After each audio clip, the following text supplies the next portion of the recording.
दुनिया एक धमाके से पहले की खामोशी में सांस ले रही है। हालात बता रहे हैं कि कुछ बहुत बड़ा होने जा रहा है और शायद आपने महसूस भी न किया हो, लेकिन तारीख की बिसात पर एक खतरनाक चाल चल दी गई है। गुज़िश्ता दिनों साबिक अमरीकी सदर डोनाल्ड ट्रंप सऊदी अरब पहुंचे।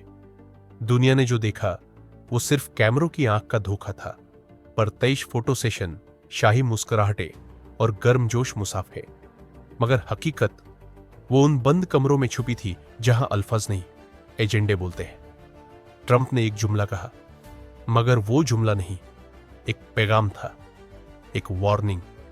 मैं बहुत खुश हूंगा अगर सऊदी अरब इसराइल को तस्लीम कर ले। ये सिर्फ एक जाति राय नहीं थी, ये एक नया बाब खोलने का ऐलान था, एक मंसूबा जिसकी बुनियाद कई दहाइयों पहले रखी गई थी और अब वो अपने फाइनल स्टेज पर पहुंच चुका है। अब एक के बाद एक मुस्लिम मुल्क से बयानों का सिलसिला चल पड़ा है। 2 रियासती हल ही वाहिद रास्ता है, यानी वही इसराइल जो पिछले 70 साल से फलस्तीन को रोंता आया है, अब उसे कानूनी तस्लीम करने की तैयारी हो रही है। और लेबल क्या लगाया जा रहा है? अमन का फार्मूला, यानी जुल्म के साथ मुसाफहा, गासिब के साथ अफहाम व तफहीम और शोहदा के खून पर 2 रियासतों का कागजी प्लास्टर। सऊदी अरब, जो हमेशा से मुस्लिम उम्मा की क़यादत का दावा करता रहा, अब उसी लाइन पर चल पड़ा है। वो सऊदी अरब जो कभी इसराइल का नाम सुनने पर कांप जाता था, आज उन्हीं से हाथ मिलाने की तैयारी में है। ये सिर्फ पॉलिसी शिफ्ट नहीं, ये नजरिया की खुदकुशी है। मगर खेल यहां खत्म नहीं होता। जरा गहराई में जाकर सोचो। गजा खंडर बन चुका है, वेस्ट बैंक इसराइल के शिकंजे में है, फलस्तीनी मुजाहमत खून में नहला दी गई है। ऐसे में अगर कोई फलस्तीनी रियासत बनती है तो वो एक ब्लैक एंड व्हाइट टीवी की तरह होगी, बेरंग, बेआवाज और मुकम्मल तौर पर काबू में। एक ऐसी रियासत जिसे इसराइल जब चाहे रौंद दे, जब चाहे तोड़ दे। यह है वो हल जिस पर पूरी दुनिया मुत्तफिक होने जा रही है। ये इंसाफ है, ये अमन है? नहीं भाई, ये कब्जे की कंपलीशन है। और इसराइल वो खेल के मास्टर है।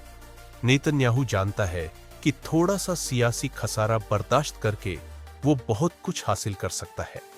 और अगर सऊदी अरब ने पहल कर ली तो बाकी मुस्लिम दुनिया भी बकरियों की तरह लाइन में लग जाएगी। और यहीं से आगाज होगा ग्रेटर इसराइल का।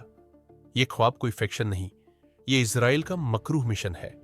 फलस्तीन तो सिर्फ पहला कदम है, आगे बारी है उर्दन, शाम, लुबनान, मिस्र।